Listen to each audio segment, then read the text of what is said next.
maka dipastikan kolektor yang melakukan penagihan di luar jam tersebut akan dikenai sanksi. Dan bisa saja pelaku usaha jasa keuangan atau perusahaannya yang akan mendapatkan teguran bahkan sanksi.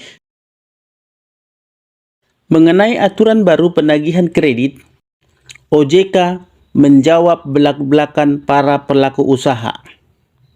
Otoritas Jasa Keuangan (OJK) merespon kekhawatiran pelaku usaha jasa keuangan yaitu PUJK terkait dengan terbitnya Peraturan Otoritas Jasa Keuangan POJK nomor 22 tahun 2023 yaitu mengenai penagihan kredit, di mana di dalam pasal tersebut berisikan bahwa penagihan kredit oleh debt collector ataupun perusahaan jasa keuangannya harus mengikuti peraturan di mana ditetapkan bahwa penagihan PUJK pelaku usaha jasa keuangan dilarang untuk menagih di luar jam kerja, yaitu di luar hari Senin sampai Sabtu. Maksudnya tidak setiap hari, contoh hari Minggu tidak boleh menagih. Dan itu pun ditentukan waktunya.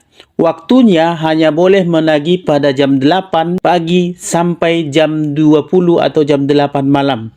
Di luar daripada itu, maka dipastikan kolektor yang melakukan penagihan di luar jam tersebut akan dikenai sanksi. Dan bisa saja pelaku usaha jasa keuangan atau perusahaannya yang akan mendapatkan teguran bahkan sanksi jika tetap melakukan penagihan di luar ketentuan daripada OJK tersebut.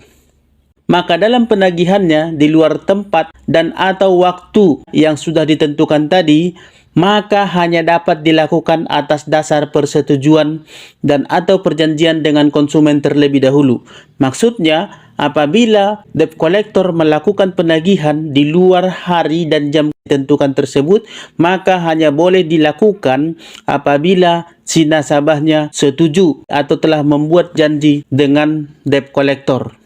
Menanggapi hal tersebut, Deputi Komisioner Pengawas Perilaku Usaha Jasa Keuangan dan Perlindungan Konsumen OJK, Sarjito mengatakan bahwa aturan tersebut sudah sesuai, termasuk waktu penagihannya.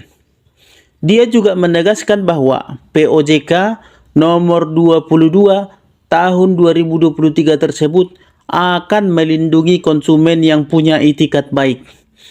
Jadi peraturan ini khusus dibuat untuk para konsumen yang punya itikat baik tetapi belum mempunyai dana untuk membayar kredit, atau mereka ada itikat baik untuk membayar tapi mereka belum mempunyai duit, walaupun mereka belum membayar tapi mereka punya itikat baik. Nah, kalau konsumennya nakal, ya silakan saja dieksekusi, tapi sesuai dengan peraturan dan perundang-undangan. Dan regulator pun kemungkinan tidak akan mengeluarkan aturan turunan seperti surat edaran. Untuk menjelaskan lebih detail, aturan penagihan tersebut dilakukan untuk melindungi nasabah yang beritikat baik. Namun walaupun demikian, pihaknya akan terus melakukan sosialisasi kepada masyarakat agar tidak multitafsir terhadap peraturan baru tersebut. Jadi diharapkan kepada masyarakat jangan menggunakan atau mengatasnamakan peraturan baru tersebut untuk menghindari penagihan dari para debt collector atau perusahaan leasingnya. Beliau juga memastikan bahwa bukan karena banyaknya larangan itu membuat kesan yang tidak baik. Seolah-olah OJK terkesan tidak memiliki perlindungan terhadap pelaku usaha. Terkait agunan, pengambilan atau penarikan agunan itu wajib dan harus dilakukan sesuai dengan peraturan perundang-undangan, termasuk dalam pasal 20 POJK 22 tahun 2023 tidak sedang mencoba menginterpretasikan undang-undang jaminan fidusia. Tapi kami ingin bisnis ini ada mannernya, ada aturan jelasnya, ungkap Sarjito. Namun Ketua Umum APPI Suwandi Wiratno menanggapi bahwa pihaknya hanya meminta ketegasan dari OJK dengan membuat aturan turunan seperti surat edaran.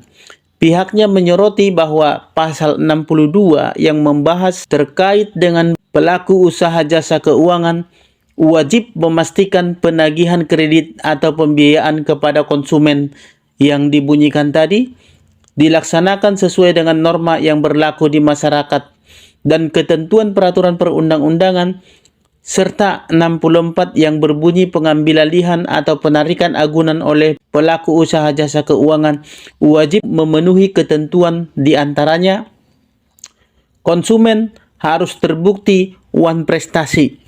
Konsumen sudah diberikan surat peringatan. Pelaku usaha jasa keuangan PUJK memiliki sertifikat jaminan fidusia, sertifikat hak tanggungan, dan atau sertifikat hipotek. Setelah semua syarat-syarat tersebut memenuhi, barulah boleh melakukan eksekusi terhadap barang jaminan atau objek jaminan tersebut. Padahal lanjut Surwandi, di pasal 6-nya, pelaku usaha jasa keuangan juga mendapatkan perlindungan hukum dari tindakan konsumen yang beretikat tidak baik. Tapi, pasal tersebut tidak dihubungkan atau tidak dipertimbangkan. Maka sebenarnya, kami ingin minta penjelasan ke OJK. Apa sih makna dari pelarangan itu? Apa sih tujuan dari pelarangan itu? Dan apa yang harus dilakukan untuk itu?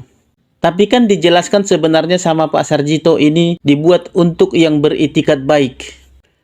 Jadi dengan adanya peraturan baru OJK yang membatasi penagihan kredit dan juga yang membuat peraturan baru tentang penagihan kredit beserta sanksi-sanksi dan hukum yang akan dikenakan kepada para debt collector dan perusahaan usaha jasa keuangannya, itu membuat seolah-olah para pelaku usaha jasa keuangan kurang setuju dengan adanya peraturan tersebut. Mereka merasa mungkin bahwa OJK berusaha untuk membatasi kegiatan mereka, terkhusus dalam melakukan penagihan kredit macet kepada para konsumen. Dari hal ini kita bisa melihat bahwa sebenarnya OJK sudah cukup memihak kepada para konsumen. Hanya saja peraturan yang dibuat dan ditetapkan itu harus ditegakkan. Kita berharap ke depannya OJK jangan hanya membuat peraturan, tetapi juga harus berusaha bertindak tegas bagi oknum-oknum atau perusahaan-perusahaan yang melanggar atau mengabaikan larangan tersebut. Semoga informasi ini bermanfaat bagi Bapak Ibu Saudara-saudara sekalian dan menambah pemahaman Anda tentang peraturan dan perundang-undangan yang mengatur leasing, perbankan, dan pembiayaan lainnya. Semoga bermanfaat dan salam sahabat.